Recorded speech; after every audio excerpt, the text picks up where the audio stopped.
Et salut les jet skieuses, c'est Majet. Avant de commencer le sujet de cette vidéo, déjà, si vous n'avez pas vu la vidéo précédente, je vous souhaite déjà une bonne année 2021. J'espère que pour tout le monde, l'année 2021 sera meilleure que l'année 2020, qui a été entre autres perturbée avec la pandémie liée au coronavirus. Donc voilà, les meilleurs vœux. J'espère moi également pouvoir vous proposer des projets que je devais faire l'année dernière et les faire peut-être pendant l'été 2021. Donc aujourd'hui dans cette vidéo, je vais vous parler en fait globalement de la pratique du jet ski pendant l'hiver. Je vois autour de moi beaucoup de gens qui sont pas des pratiquants de jet ski et qui sont toujours un peu étonnés de me voir faire du jet en hiver et qui me disent oh là là, mais au fond est-ce que tu as pas froid de faire du jet ski pendant l'hiver, ça doit être horrible là-dessus sur l'eau, comment est-ce que tu fais? Ce à quoi moi je leur réponds, vous savez, il y a des gens qui font de la course à pied tout au long de l'année, vous avez des motards aussi, vous avez des cyclistes, vous avez même des gens qui font dans un autre genre de la pêche ou de l'aviron, et pour le jet ski c'est pareil aussi. Certes c'est un engin qui a à la base une image plutôt estivale, bien que je sois personnellement pas tout à fait d'accord avec celle-ci, mais on va voir que avec certains gestes qui sont assez subjectifs, qu'il est tout à fait possible de faire du jet dans de bonnes conditions pendant l'hiver et avec un maximum de sécurité. Donc moi je vais vous proposer plusieurs conseils à travers cette vidéo pour que vous puissiez faire du jet, et comme je le répète, ce sont des conseils qui sont très subjectifs mais qui vous permettront de vous assurer un max de sécurité sur l'eau. Donc on va commencer avec le premier conseil. Alors le premier conseil que je vais vous donner, c'est au niveau de la météo justement. Qui dit hiver dit météo. Et assurez-vous par exemple que vous soyez en mer ou en eau fluviale, que les conditions soient favorables.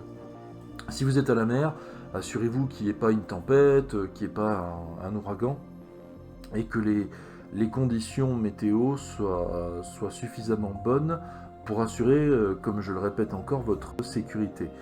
Si vous êtes comme moi plutôt en fluvial, faites attention s'il y a eu des précipitations la veille, faites attention que la rampe de mise à l'eau ne soit pas gelée par exemple, parce que des fois ça peut poser d'énormes problèmes pour la mise à l'eau, et éventuellement aussi pour la remise sur la remorque et la sortie de votre jet. Et aussi, en parallèle de ça, assurez-vous qu'il n'y ait pas de courant sur l'eau. Ça peut être une phase qui est très dangereuse, donc dans la mesure du possible, privilégiez plutôt une mise à l'eau qui est saine et qui est le moins exposée possible à ces phénomènes de courant. Le deuxième conseil que je vous donnerai, en plus des conditions météo, c'est de vous assurer que vous n'ayez pas des restrictions ou des interdictions à naviguer, que vous soyez en mer ou en fluvial. En fluvial, par exemple, vous avez les avis à batellerie sur le site des VNF, et il peut se passer des fois qu'il y ait des zones où vous ayez des restrictions de navigation, ou même carrément des interdictions. Donc, mine de rien, c'est pas anodin. Pensez à vérifier l'avis et vous assurer, suivant le plan d'eau où vous allez, que vous n'ayez pas de problème par rapport à ça. Parce que si vous y allez en dépit des restrictions ou d'interdictions et qu'il vous arrive quelque chose, vous n'êtes pas couvert derrière. Donc ça coûte rien de jeter un petit coup d'œil. Le troisième conseil que je vais vous donner, c'est au niveau de l'équipement.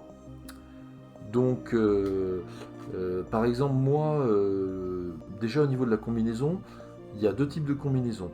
Il y a de la néoprène ou de la combinaison étanche. La combinaison néoprène, par exemple, ça va plutôt être adapté pour la pratique du jet à bras. Mais si vous êtes dehors en contact avec l'air, en fait, en gros, dans son fonctionnement, la combinaison néoprène, elle capture une partie de l'eau qui se chauffe naturellement avec le corps de l'eau. Donc c'est très efficace quand vous êtes dans l'eau, mais ça devient totalement inefficace quand vous êtes à l'air libre. Moi, pour ma part, j'ai investi, en plus d'une combinaison jet pilote, dans une combinaison étanche Magic Marine. Et pour vous donner un ordre d'idée, je peux même m'habiller intégralement et la mettre par-dessus mes propres vêtements. Et jusqu'à présent, j'ai jamais eu de problème. Quand je l'ai enlevé, j'ai toujours eu les pieds au sec, les chaussettes au sec, et aucun des vêtements n'a été mouillé à ce jour. Donc c'est un investissement qui est assez onéreux, mais qui en vaut le coup. En plus de ça, par-dessus, donc je mets un blouson. Au niveau des pieds et des mains, je mets des chaussures et des gants de marque Beuchat. Et en plus de mon casque, je mets par en dessous une cagoule. C'est une cagoule que vous pouvez trouver dans les magasins d'accessoires moto. Et aussi, je vous parlais du problème avec les combinaisons néoprène. Et j'en avais parlé au cours d'une anecdote. Si vous aviez vu un peu les anecdotes par rapport à l'année dernière. Et en fait, quand les conditions sont très froides, ce qui va se passer, c'est qu'au bout d'un moment, c'est pareil aussi, c'est-à-dire que le vent, si vous avez un vent qui est très froid, ça va venir balayer donc la chaleur qui est sur les gants, et vous allez très rapidement prendre froid. Donc moi, ce que je fais en complément, j'ai investi dans des manchons darts de scooter. Ils ont une petite attache sur le côté, et en fait je les clipse avec une sangle que j'ai mis autour du guidon de mon jet ski. C'est pas un investissement très très onéreux, c'est entre 30 et 60 euros suivant les fournisseurs. Et honnêtement, quand vous naviguez, vous pouvez très facilement mettre le coupe-circuit type Yamaha, atteindre le bouton de démarrage et d'arrêt du moteur, et bien sûr la gâchette d'accélérateur, et ça pose absolument aucun problème. Donc quand vous naviguez avec ce type de manchon, c'est très très très pratique. Sur les modèles les plus sophistiqués, par exemple Sidou, il y a une option pour avoir les poignées chauffantes, ainsi un système de protège-main. Et puis dans un autre genre aussi, avec les modèles qui ont le circuit de refroidissement à l'ancienne avec l'eau chaude qui sort, en fait, donc il y a un tuyau qui récupère l'eau qui sort par le circuit du moteur, et en fait ça peut vous diffuser aussi de l'eau chaude sur les mains. Donc ça peut être pratique par exemple si vous faites du jet à bras. Donc après c'est libre à vous de voir ce qui vous convienne, et comme je le disais, c'est chacun trouve le but c'est que chacun trouve sa tambouille par rapport à ça. Le quatrième conseil que je vous donnerai, c'est dans la mesure du possible, n'en faites pas pour autant trop longtemps, et ne vous éloignez pas trop du point de mise à l'eau. Pourquoi ? Parce que si vous avez un problème sur l'eau, que vous avez une panne quelconque, là aussi j'en ai parlé dans une autre vidéo, ça a failli m'arriver et je me suis fait une petite frayeur par rapport à ça. Et heureusement, en fait, en jouant un peu avec l'écosse de la batterie, j'ai réussi à redémarrer le moteur. Entre temps, j'ai réglé le problème en consultant un ou deux tutos, et j'ai rajouté une rondelle. Et j'ai passé aussi un coup, j'ai un petit peu poncé, il y avait un genre de calamine qui se formait sur la masse en fait par rapport à la cosse, et depuis j'ai plus un seul problème avec le contact de la batterie. Donc pensez à ça, c'est quand même important. Et en plus de ça, pensez également à prendre à bord évidemment de quoi téléphoner, une radio VHF. Et aussi prenez de l'eau, parce que quand on est sur l'eau, et même simplement en voiture, on ne se rend pas compte, mais on se déshydrate très très vite. Donc pensez-y, c'est vraiment très très important.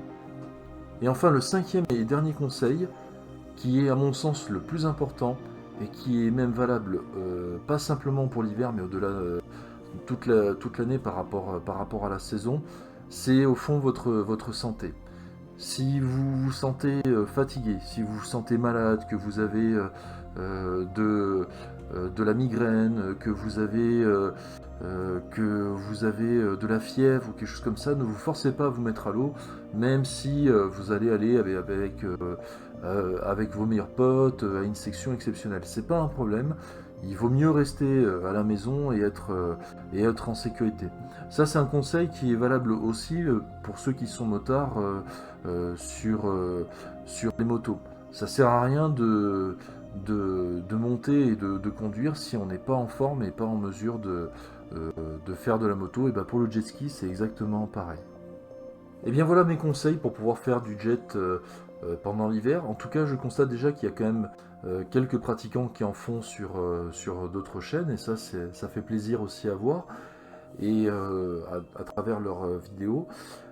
En tout cas, n'ayez pas peur, c'est quelque chose qui peut se faire vraiment très très bien si vous mettez quelques règles de sécurité. Au début, allez-y mollo. Et comme je le répète par rapport à la dernière règle, au pire, si vraiment vous ne vous sentez pas, c'est pas grave, restez chez vous. Personne ne vous force à aller sur l'eau. Mais sachez que si vous le faites très très bien, normalement, il n'y aura aucun problème sur l'eau. Et vous pourrez découvrir peut-être des paysages comme moi j'ai eu le plaisir d'en avoir, enneigés, avec des monts enneigés au loin, etc. Je vous invite encore à voir ma dernière vidéo que j'ai faite avec l'Insta 360, avec la fonction à 360 degrés. Et d'ici ma prochaine vidéo, bah écoutez, je vous fais plein de petites gâchettes et à bientôt tout le monde. Ciao, salut!